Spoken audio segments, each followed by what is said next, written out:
আসসালামু আলাইকুম সম্মানিত শিক্ষার্থীবৃন্দ, গেম অফ স্টাডির তরফ থেকে আমি আবির স্যার সকলকেই স্বাগতম জানাচ্ছি খুবই গুরুত্বপূর্ণ আপডেট নিয়ে। বিশেষ করে এই আপডেটটা তাদের জন্য যারা কিন্তু এখনো যারা হাতে বই পাওনি 2025-এর যারা পরীক্ষার্থী যারা রয়েছেন, বিশেষ করে এসএসসি 2026 এবং হচ্ছে এসএসসি 2027-এর যারা পরীক্ষার্থী রয়েছেন, বিশেষ করে এটা খুবই গুরুত্বপূর্ণ। আর যারা হচ্ছে মাধ্যমিকের যারা স্টুডেন্ট রয়েছেন, এটা তো আছেই, পাশাপাশি হচ্ছে আপনারা ক্লাস 6 থেকে নিয়ে যারা 9 পর্যন্ত যারা স্টুডেন্ট রয়েছেন তাদের জন্য বিষয়টা খুবই গুরুত্বপূর্ণ। ওকে, সো আমরা এটাতে জানবো এই ভিডিওটা, কারণ হচ্ছে এটাতে আমাদের বলা হয়েছে যে আনুমানিক ডেট যেটা হচ্ছে আপনারা সকল বইগুলো কিন্তু আপনারা পাবেন, কারণ আমরা মোটামুটি সকলেই জানি আমরা হচ্ছে 25-এ কিন্তু এসে অনেক পরীক্ষার্থী হচ্ছে ভালোভাবে বইগুলো পায়নি। ঠিক আছে, তো এটা আনুমানিক কবে ডেট দিতে পারে বা হচ্ছে কবে পেতে পারেন ইনশাল্লাহ আপনার হাতে, তো এই বিষয়টাই নিয়ে হচ্ছে কথা বলেছেন শিক্ষা উপদেষ্টা। তো কখন বই পাবে শিক্ষার্থীরা জানালেন শিক্ষা উপদেষ্টা। ওকে, সো একটু আনুমানিক যে তারিখটা আছে সেটা একটু জেনে নেই। তো শিক্ষার্থীরা এই যে সব পাঠ্য বই আগামী ফেব্রুয়ারির মধ্যেই পেতে পারে বলে হচ্ছে জানিয়েছেন শিক্ষা ও পরিকল্পনা উপদেষ্টা ওয়াহিউদ্দিন মাহমুদ। তো তিনি হচ্ছে যে শিক্ষার্থীদের হাতে বই পৌঁছাতে হচ্ছে বিলম্বের জন্য দায়িত্ব গ্রহণের প্রথম দিকে বিভিন্ন বিশ্ববিদ্যালয় উপাচার্য নিয়োগ দিয়ে ব্যস্ত থাকা ও পাঠ্য বই ছাপাতে দেরি হওয়ার দায়ী করেন তিনি। এই যে গতকাল সোমবার এই পরিকল্পনা কমিশনের এই সাংবাদিকের নিকট এই সাক্ষাৎ শেষে এই কথা বলেন তিনি। ঠিক আছে, আর এখানে বলা হচ্ছে যে শিক্ষা উপদেষ্টা বলেন যে দায়িত্ব গ্রহণের পর প্রথম দিকে আমি বিভিন্ন বিশ্ববিদ্যালয়ের উপাচার্য নিয়োগ নিয়ে ব্যস্ত ছিলাম।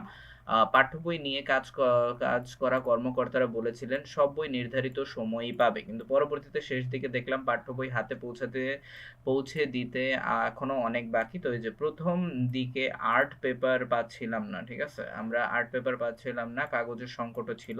তো পরবর্তীতে ছাত্র প্রতিনিধি, বিভিন্ন গোয়েন্দা সংস্থা, অন্যদের সহায়তায় আর্ট পেপারের সমস্যার সমাধান হয়েছে। তিনি বলেন এই যে কিছু আর্ট পেপারের ঘাটতি রয়েছে, আর্ট পেপার নিয়ে বিদেশ থেকে জাহাজ রওনা হয়ে গেছে, আশা করি জানুয়ারিতে এসে পৌঁছে যাবে। তো ইনশাল্লাহ বলা যেতে পারে যে আপনারা ফেব্রুয়ারির মধ্যেই কিন্তু আপনারা সকল বইগুলো পেয়ে যাবেন। তো আমি সকল স্টুডেন্টদেরকে বলতে চাই যে বইয়ের আশায় এত বেশি বসে না থেকে গুরুত্বপূর্ণ সাবজেক্ট যেগুলো আছে, যেমন হচ্ছে ইংলিশ, তারপর হচ্ছে গণিত, এরপর বিজ্ঞান, তারপরে হচ্ছে যেগুলো আপনাদের অনেক দুর্বলতা রয়েছে, সেগুলো হচ্ছে আপনারা চাইলে পুরনো বইগুলো হচ্ছে সংগ্রহ করতে পারেন। কারণ হচ্ছে অলরেডি জানি যে খুব বেশি একটা পরিবর্তন কিন্তু হয়নি।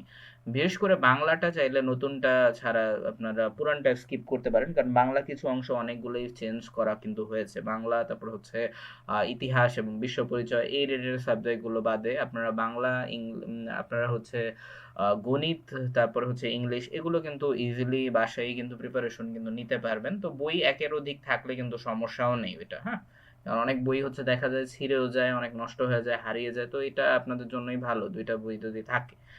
ঠিক আছে, তো খুবই গুরুত্বপূর্ণ বিষয় ছিল। আর সকল পরীক্ষার্থীদের জন্য আপনি যেই ক্লাসে হন না কেন, ক্লাস 1 থেকে 10 পর্যন্ত, এটা বেসিক গুলো আপনাদের জন্য জানা অনেক অনেক দরকার। আর বিশেষ করে যারা ক্লাস 9-10-এ যারা উঠেছেন তাদের জন্য খুবই গুরুত্বপূর্ণ বিষয়টা আপনাদের সকল বই হাতে পাওয়াটা। ইনশাল্লাহ আপনারাও পেয়ে যাবেন, সবাই হচ্ছে ইনশাল্লাহ চেষ্টা করতেছে। তো আপনাদের কাঙ্ক্ষিত সাফল্য আপনারা অর্জন করুন, এটাই শুভকামনা রইল আপনাদের জন্য। তো এই ধরনেরই গুরুত্বপূর্ণ আপডেট পেতে অবশ্যই চ্যানেলটিকে সাবস্ক্রাইব করতে ভুলবেন না। ধন্যবাদ সবাইকে।